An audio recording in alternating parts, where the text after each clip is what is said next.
that was ridiculous. But I understood what he meant. He was simply trying to please his masters, coming from the UP tradition.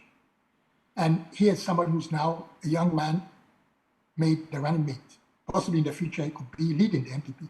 So he wanted to please the UP, MPP, UP tradition. And that's what they have done for years, running down Nkrumah. And I'll give you a very interesting example. Buzia's daughters, some time back, were launching a documentary on their father, Dr. Buzia, who was prime minister then in between 70 to 72. He won the 69 elections. So they were launching this, and they invited me, and I was there in the audience at what we refer to as the Pink Lady, the State House, is it? And then, interestingly, Stevie Wonder was there as well. And then she started, the ambassador to Brazil now, I believe. She started by trying to recapture the day Nkrumah was overthrown, and was telling the audience how the father, that's Dr. Buzia, was jumping around and celebrating the overthrow of Nkrumah. I understand that from the Ghanaian point of view, so I was okay with that.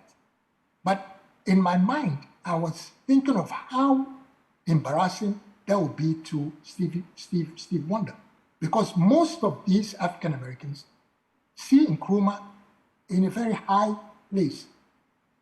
So if somebody's running down Nkrumah that way, I just couldn't figure out what was going on in his mind.